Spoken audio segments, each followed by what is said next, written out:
Beware the Fish by Gordon Korman, In the Name of the Law. That Kathy, muttered Bruno at the lunch table the following day.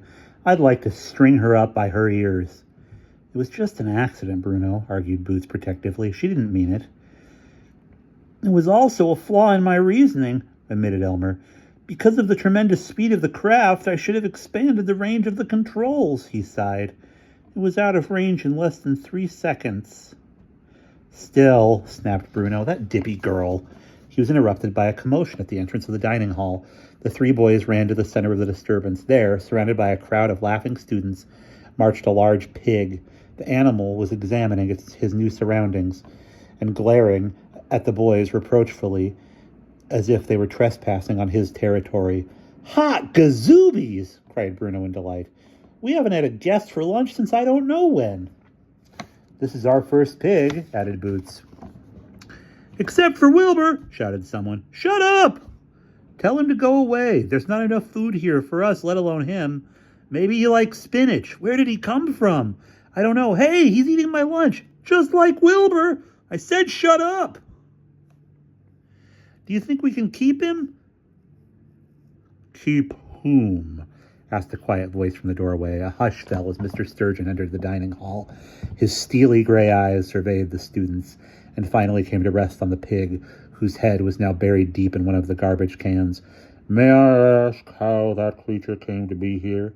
He just arrived, sir, offered Bruno. I see, said the headmaster.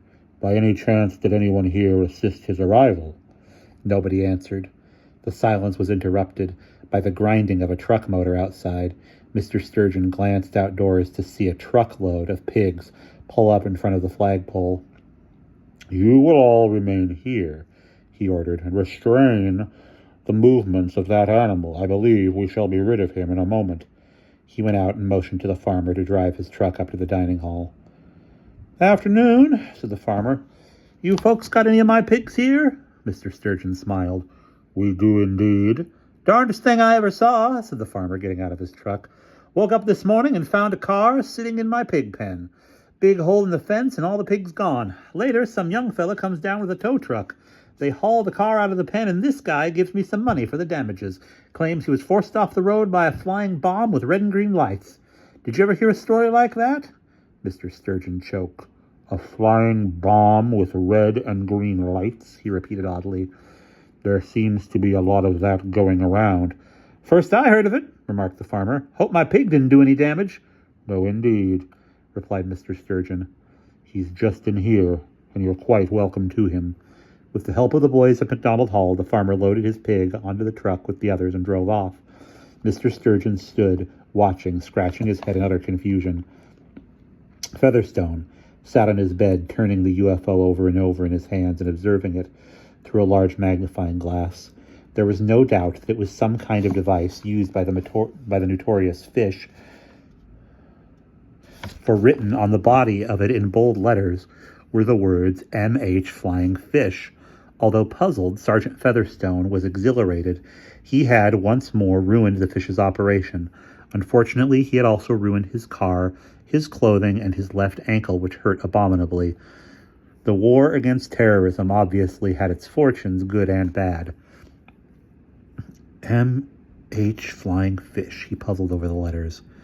M.H. Code, obviously. Well, his best bet was to hang around the room and hope for a Fish broadcast on TV. Maybe that would add another clue. Norwood, am I going crazy? Asked Mr. Sturgeon over the dinner table. Why, William, what an extraordinary question. Of course not. What makes you think such a thing? The headmaster shook his head. I'm not certain, he replied. I've got a phantom voice talking to me from the television set, and now Miss Scrimmage's absurd story about red and green flying bombs seems to come from something other than her fevered imagination. That pig farmer knows someone who saw the thing. Violently he speared a piece of cauliflower. I'd like to know what's going on around here. There's nothing going on around here, dear, his wife soothed. Well then, he sighed, I guess I am going crazy. Now, William. It's hard to do homework, exploded Bruno Walton angrily, when tomorrow you may not have a classroom or a teacher to hand it into. Meanwhile, the school is still here, soothed Boots, and Elmer says he'll build another aircraft. Sure he will, said Bruno unhappily. But right now, he's on an overnight field trip with that enriched science group of his. That's 24 hours lost.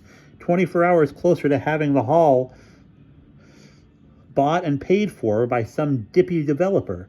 I just can't concentrate on math when the whole world is coming to an end. Go talk to your fish, suggested Boots sarcastically. Good idea. I think I need it. Bruno got up and made his way over to Elmer's video machine. This is the fish patrol in 201, came the voice. Our flying fish flew away. In fact, things are so rotten around here that even the pigs won't stay. But we'll fight to the bitter end. Beware the fish. Mr. Sturgeon grasped the arms of his chair and sat bolt upright. 201, he repeated. 201. Walton! Pardon me, dear, questioned his wife. The headmaster rose and began to pace nervously. It has to be. That's his voice. The flying fish. The pigs won't stay. Walton! William, you're not making sense, she protested. But he did not even hear her. But how? He asked aloud. An awful picture began forming in his mind. A picture of Bruno Walton doing all the things Miss Scrimmage had accused the school of. She had raved about bombs, beatings, terrorist activities. What if she were right? But that was ridiculous. How could she be right? Those pop cans. What did they have to do with it? What was Walton up to? Where would he get a flying bomb? What was the purpose of the big orchestra? Could he possibly be spending all that time at scrimmages, as much time as the regular complaints from the headmistress indicated? And where did they fit in anyway? What about Miss Scrimmage's tale of a member of his staff running about in his underwear? That couldn't have happened. What was this fish patrol and all the talk about fighting to the bitter end? It all had no meaning. And most perplexing of all, how could Walton insert himself on television that way, seemingly at will? The entire thing was absolutely impossible. Jumping to hysterical conclusions was Miss Scrimmage's province. It wasn't for the staid, sensible headmaster of MacDonald Hall. And yet, before his wife's astonished eyes, he rushed to the telephone and dialed a number. Hello, Flynn? Sturgeon here. I want you to send Bruno Walton over here immediately. No, to my house. At once, please. Thank you. Have I done anything lately? Asked Bruno after Flynn was delivered the headmaster's message. What kind of question is that? Demanded Boots nervously. We've all done quite a lot lately. No. I mean, what have I done that the fish would know about? Insisted Bruno unperturbed. I've got a feeling that the fish always knows what we're doing every minute of every day, mourned Boots. Bruno, what if he knows what's been going on? Don't be an idiot, said Bruno. How could he know? I see I'm not going to get any sense out of you, so I guess I'll have to go over there and ask the fish himself. Good luck, murmured Boots, truly concerned. Puzzled, Bruno jogged across the campus. He had never been ordered to the headmaster's home before. What was so urgent that couldn't wait for normal office hours? Oh well, he thought, employing one of his staunchest philosophies. Never worry about what you can't avoid. There's only one way to find out. He approached the headmaster's door and rang the bell. Mr. Sturgeon opened the door and fixed his visitor with the coldest of fishy stares. You sent for me, sir? I did, replied the headmaster grimly. He looked into Bruno's innocent, questioning eyes and was struck dumb. Even before the boy's arrival, the headmaster had not been sure of what he was going to say. Now he was even more uncertain. The whole thing seemed so ridiculous. How could he make such wild accusations to one of his students? Sit down, Walton, he said, ushering Bruno into the living room. His wife had retreated upstairs. He paused, desperately trying to think how to phrase what he was going to say. Yes, sir, Bruno prompted. Lately, the headmaster began slowly, a lot of peculiar things have been happening. For instance, Miss Scrimmage's school has allegedly been suffering some extraordinary kinds of harassment, ranging from flying bombs to constant terrorism. Also, someone has been interfering with local television broadcasting. This whole part of the country has been complaining of seeing a large fish and hearing a voice speaking of a fish patrol. Bruno turned a sickly shade of gray. His mouth moved, but no sound emerged. In a broadcast this evening, the headmaster went on, reference was made to some things which might pertain to MacDonald Hall. His voice took on a firm, commanding tone. I have no proof, of course, and therefore I am not making any accusations. However, my main message is this. Tomorrow morning, classes will be delayed. At 9 o'clock sharp, there will be a complete and thorough dormitory inspection of every room, made by me personally. I had better find everything in perfect order. Yes, sir, Bruno barely whispered. That will be all, said Mr. Sturgeon, standing up. You are dismissed. Bruno left the headmaster's residence and dashed across the campus like an Olympic sprinter. By the time he reached room 201 in dormitory 2, he was breathless and even paler than before. Bruno, what's wrong? What happened? Cried Boots anxiously.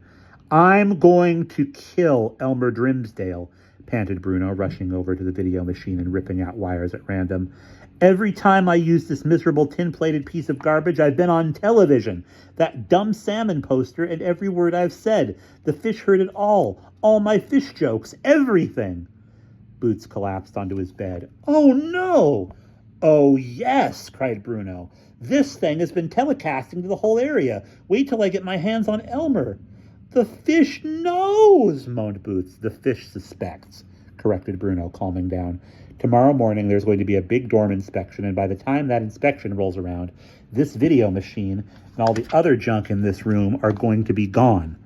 Everything? Asked Boots. Everything, said Bruno grimly. Miss Scrimmage has been complaining about all the stuff we've done. If the fish makes the connection between her complaints and Elmer's gear, there'll be hot gazoobies all over the place. We have to get rid of everything, even the stuff we've had nothing to do with. What about Elmer? Asked Boots. Those things are all his. He'll have a fit when he gets back. Either he gets upset or we all get expelled, said Bruno. Take your choice. What are we going to do with it? Demanded Boots, beginning to panic. We can bury it, decided Bruno. That's ridiculous, howled Boots. Do you think the fish won't notice a huge patch of turned up earth? The sand pit. We can bury it in the big sand pit by the road, insisted Bruno. The one we use for high jump. There's so much of it, moaned Boots. It would take us a month to bury all this. That's why we have to have help, said Bruno. We'll recruit some guys, right now. Both boys got up and headed for the door. I don't believe it, muttered Bruno, looking back at the video machine. I just don't believe it. Featherstone paced his small room, frowning. The latest fish broadcast had stated that the flying fish had flown away. That was no help. He knew it already. The flying fish was sitting on his night table. The pigs won't stay obviously referred to the unfortunate incident with the pig pen and the farmer who hadn't believed him. There had been no reference to the meaning of the code letters MH. The only new piece of information had been the introduction of the number 201. What could it mean? Featherstone had no idea. His stomach rumbled, and he remembered that he had missed dinner. The thought of another hamburger made him wince. And the diner across the road served nothing but sticky spaghetti, rubber sandwiches, and concrete meatloaf. He had to have some variety. He picked up the telephone book and began to look in the yellow pages under restaurants. An ad for a local eating place caught his eye. Mr. Halibut Fish and Chips, he read aloud. 201 Oak Road, Chutney. He closed the book. A strange feeling was coming over him, a feeling that there was something familiar about what he had just read. 201 Oak Road, he repeated, staring at the door. He reached for the doorknob and froze. 201, he exclaimed suddenly. Mr. Halibut! M.H.! He opened the door and dashed down Main Street, still running as he turned onto Oak Road.